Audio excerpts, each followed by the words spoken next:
চাটমোহর শহর থেকে মাত্র 6 কিলোমিটার, অথচ এই নদী পার হতে মানুষের জীবন থেকে পার হয়ে যায় ঘন্টার পর ঘন্টা। 14 থেকে 15টি গ্রামের লাখো মানুষের আজ ভাগ্য আটকে আছে একটি মাত্র খেয়া নৌকার উপর। স্কুল কলেজের কোমলমতি শিক্ষার্থী, মুমূর্ষু রোগী আর সাধারণ মানুষের এই নিত্যদিনের সীমাহীন ভোগান্তি দেখতে দেখতে আজ আমাদের পিঠ দেয়ালে ঠেকে গেছে। পাবনা 3 আসনের আমাদের অভিভাবক মাননীয় এমপি অ্যাডভোকেট আরিফা সুলতানা রোমা মহোদয়, আপনার কাছে আজ এই অসহায় জনপদের লাখো মানুষের একটাই প্রশ্ন, বিন্নাবাড়ি ও ধানকুনিয়া খেয়াঘাটের মানুষের চোখের জল আর কতদিন? আমাদের ভাগ্যের কি কোনো পরিবর্তন হবে না?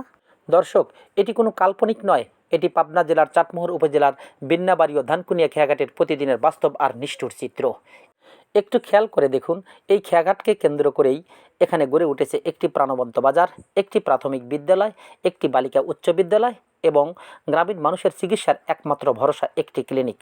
অর্থাৎ প্রতিদিন শত শত ছোট ছোট শিশু, স্কুল পড়ুয়া ছাত্রী, নারী, ব্যবসায়ী এবং সাধারণ মানুষকে এই ঘাট দিয়েই পারাপার হতে হয়।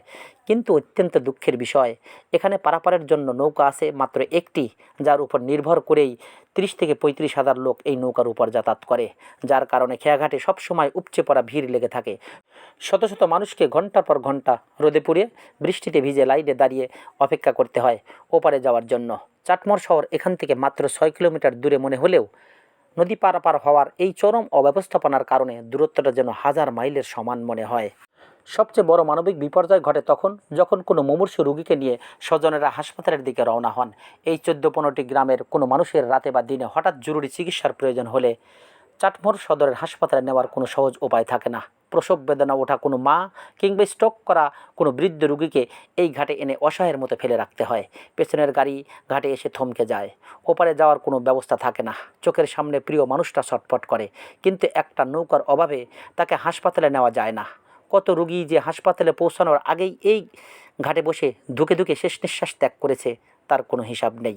একটি ব্রিজের অভাব এখানে শুধু যাতায়াতের কষ্ট নয়, এটি এই অঞ্চলের মানুষের বেঁচে থাকার লড়াই। আমরা জানি আমাদের চাটমোহরের মাটি ও মানুষের নেতা মাননীয় এমপি অ্যাডভোকেট আরিফা সুলতানা রোমা মহোদয় সবসময় মানুষের দুঃখে কষ্টে পাশে দাঁড়ান। তিনি মানুষের দুঃখ কষ্ট হৃদয় দিয়ে অনুভব করেন, কারণ তিনি মানুষের বন্ধু। তিনি নিজেই এই এলাকার সন্তান হয় আমাদের দৃঢ় বিশ্বাস, বিন্নাবাড়ি ও ধানকুনিয়া খেয়াঘাটের এই দীর্ঘদিনের কষ্ট ওনার কান পর্যন্ত পৌঁছালে তিনি চুপ থাকতে পারবেন না। মাননীয় এমপি মহোদয়, এই 14-15টি গ্রামের লাখো মানুষের প্রাণের দাবি, এখানে একটি স্থায়ী ব্রিজ নির্মাণ করে আমাদের এই সীমাহীন ভোগান্তি থেকে মুক্তি দিন। আপনার একটি জোরালো উদ্বেগ বদলে দিতে পারে এই পুরো অঞ্চলের অর্থনৈতিক ও সামাজিক চিত্র। প্রিয় দর্শক, আমি কোনো ব্যক্তি স্বার্থে এই ভিডিওটি তৈরি করিনি। বিন্নাবাড়ি ধানকুনিয়া ঘাটের মানুষের এই কষ্টের কথা মাননীয় এমপি মহোদয়ের দৃষ্টিগোচর করতে ভিডিওটি প্রচুর পরিমাণে শেয়ার করুন। আপনার একটি শেয়ার হয়তো একটি অঞ্চলের ভাগ্য বদলে দিতে পারে। কমেন্টে আপনার মূল্যবান মতামত জানান এবং আমার পেজটি ফলো করে সাথেই থাকুন। আমি আবারও আমাদের মাননীয় এমপি অ্যাডভোকেট আরিফা সুলতানা রোমা মহোদয়ের দৃষ্টি আকর্ষণ করছি, আপনি অবিলম্বে আমাদের এখানে একটি টেকসই স্থায়ী ব্রিজ নির্মাণ করবেন। ধন্যবাদ।